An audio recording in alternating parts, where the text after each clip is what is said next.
I want to ask you about Donald Trump. You are in a feud with Donald Trump right now. Do you know this? No, I don't. Because this is very exciting. This starts as a joke. It ends as a public contradiction caught on camera. Late night television, bright lights, polite laughter. Seth Meyers leans forward with a grin because he already knows this is about to get interesting. "You know you're in a feud with Donald Trump, right?" he says. Samuel L. Jackson blinks.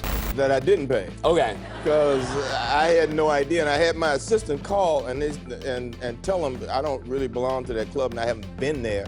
"No, I don't," Meyers laughs. "That's exciting for me, because he doesn't like me either. Anytime there's someone new he doesn't like, I feel a brotherhood." The audience chuckles. Jackson shrugs. "So we're having beef?" The reason is simple. Jackson once said, casually, honestly, that he's a better golfer than Donald Trump. He also told a story Trump never expected to hear repeated on national television. A story about a golf club membership Trump signed him up for without telling him. A bill Jackson never paid because he never agreed to be there. Then Jackson drops the line that changes everything. "Yeah," he says calmly, "and he cheats. Not once. Not as a joke. Not as an exaggeration. He says it plainly. On live television. On 2 major networks. With millions watching." The audience gasps, then laughs, then applauds, because that kind of blunt honesty isn't supposed to happen on late-night TV. Seth Meyers' smile widens. He knows the clip is already viral. And within hours, it is. Headlines detonate across the internet. Samuel L. Jackson accuses Donald Trump of cheating at golf. Variety, CBS Sports, The Guardian. All the same words, all the same quote.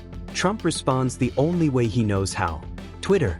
"To the best of my knowledge," he writes, "I don't know Samuel Jackson. Haven't played golf with him. Not a fan." 6 hours later, he tweets again. "I don't cheat at golf. Samuel Jackson does." And just like that, the denial collapses under its own weight. Because think about it.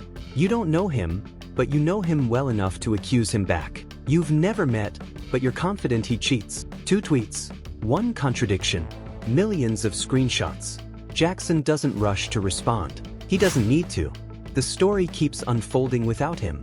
Back on television, he explains what actually happened. Trump called him, invited him to play, told him he wouldn't golf himself, just a friend. That friend turned out to be Bill Clinton. Now there are witnesses. Anthony Anderson confirms it. Same day, same course, same tee time.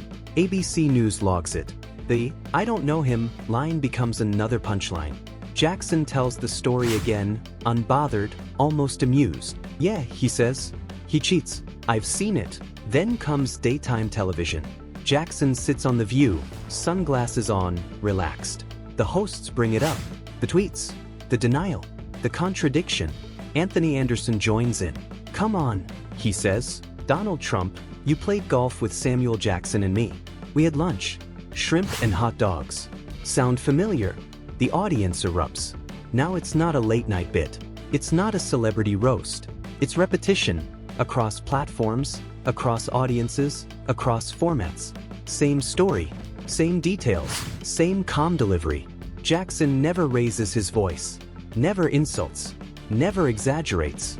He just keeps telling the truth. And that's what makes it lethal. Because Trump doesn't lose this moment by being outplayed. He loses it by contradicting himself. By denying what too many people remember. By responding emotionally instead of strategically. The myth doesn't shatter all at once. It cracks, fairway by fairway. A man who built his image on winning, dominance, and superiority is undone by something small. Mundane. Almost boring. A golf fly. And in the end, Samuel L. Jackson doesn't need to prove anything. He doesn't post receipts. He doesn't argue. He lets Trump do what Trump always does. And sometimes that's enough.